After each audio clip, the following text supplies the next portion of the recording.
All right, let's dive into part 3 now. So once again, a reminder, these questions that we're tackling, this similar type of style has been on past super quizzes before. It's a pretty good review of what's going to be on the material. But remember, the super quiz questions are up to the discretion of the professor. So they can pull any material from chapters 1, 2, and 3. So please review those chapters to be prepared for any type of situation that does arise on the super quizzes. So let's dive right into this. So for each of the following transactions, provide the account name and indicator. So I'm going to take it a step further. I'm also going to include the amounts as well, even though it's not required part of the question. But remember, the teacher could easily throw the chart on here instead, and you have to fill in the chart, and the chart requires you guys to plug in the numbers. So I'm going to do account name and indicator. Indicator means increase or decrease, but I'm also going to include the dollar amounts as well. All right, so A borrows 6,000 from the bank. In this case, cash is going to increase. So increase in cash for $6,000.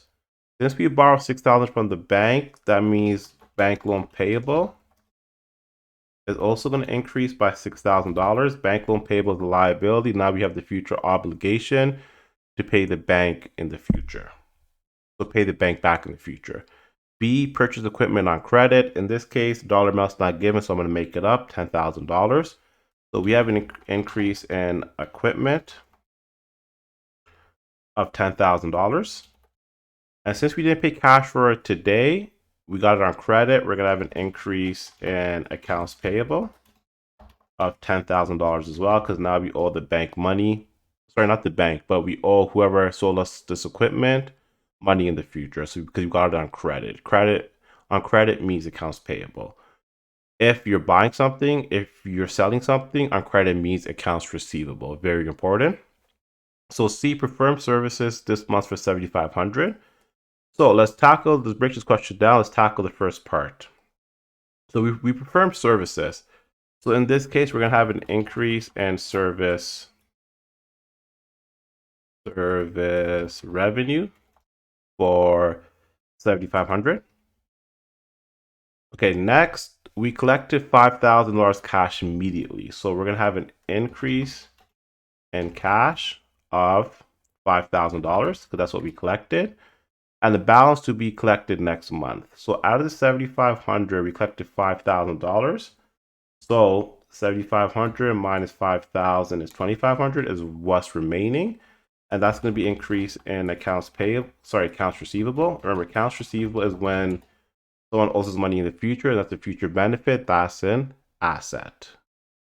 D, incurred advertising costs this month for $5,600. Let's break the question down. It's much easier to do that. So before reading the rest of it, let's just deal with this part first. Incurred advertising costs this month for $5,600.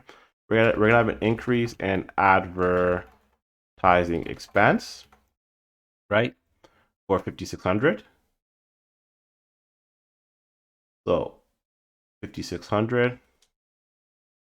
Okay, now we can read the rest of the question. Okay, so we pay $4,000. Obviously, we pay $4,000. That's going to be in cash. So cash is going to decrease by $4,000. And now remember, so the total advertising expense was $5,600. We pay $4,000 cash. So that means we have $1,600 remaining, which we're going to pay in 30 days. So that means we're going to have an increase in accounts payable for $1,600 because our future obligation, which is a liability, is now increasing. E, declared and paid $4,500 in dividends to shareholders on record. So in this case, our cash is going to decrease because we paid out cash in the form of dividends. And now, by the same token, we're going to have an increase in dividends of $4,500. All right, let's dive into question number 2 now. So answer the following questions that follow. So these are the questions over here. So at the beginning of the year, a business had assets of $240,000 and equity of $115,000. By the end of the year, the business had total assets of $285,000 and liabilities of $90,000. During the year, the business had new contributions by owners of $25,000. revenues of $184,000 and expenses of $126,000. Okay, so let's break this question down.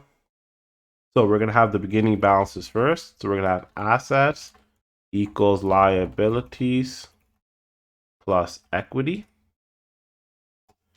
So in this case, the beginning balances are going to be $240,000 equals to question mark plus $115,000.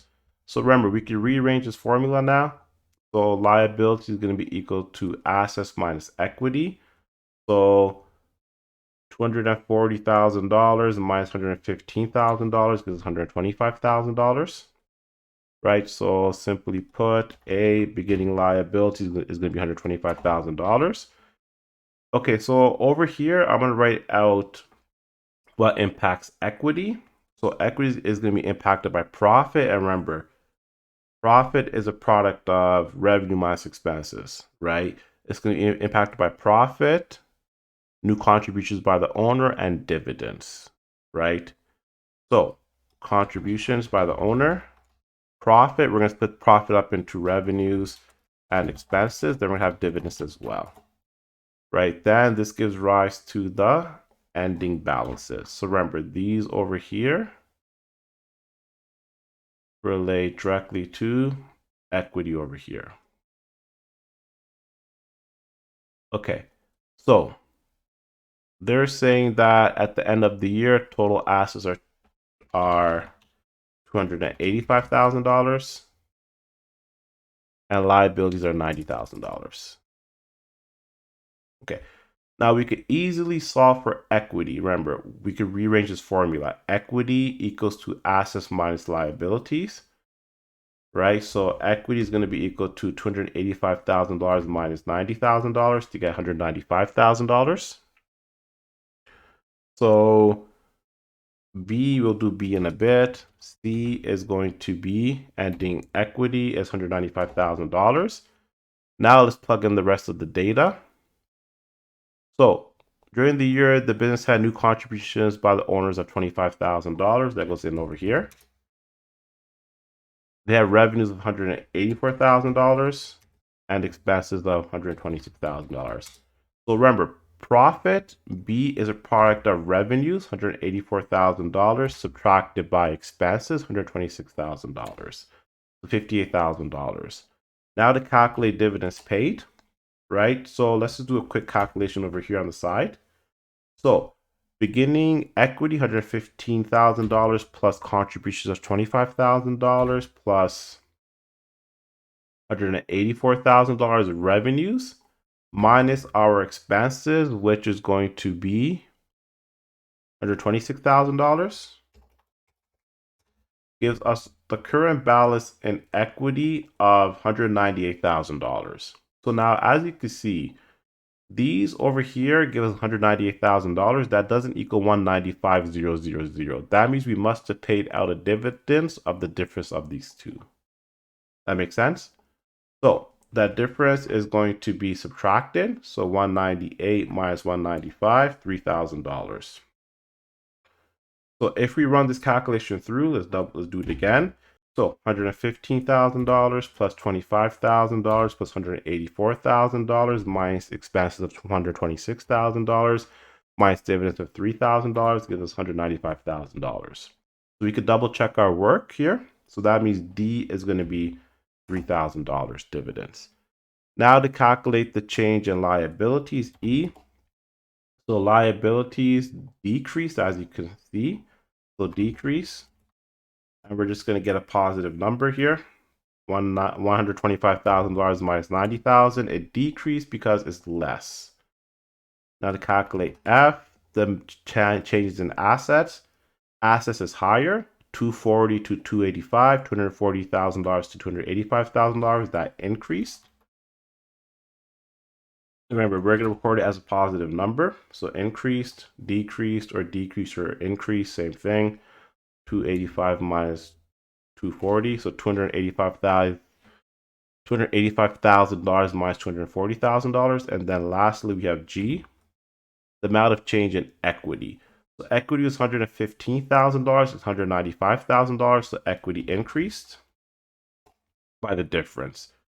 So the difference is $195,000 minus $115,000. So that wraps it up for the super quiz number 1 review.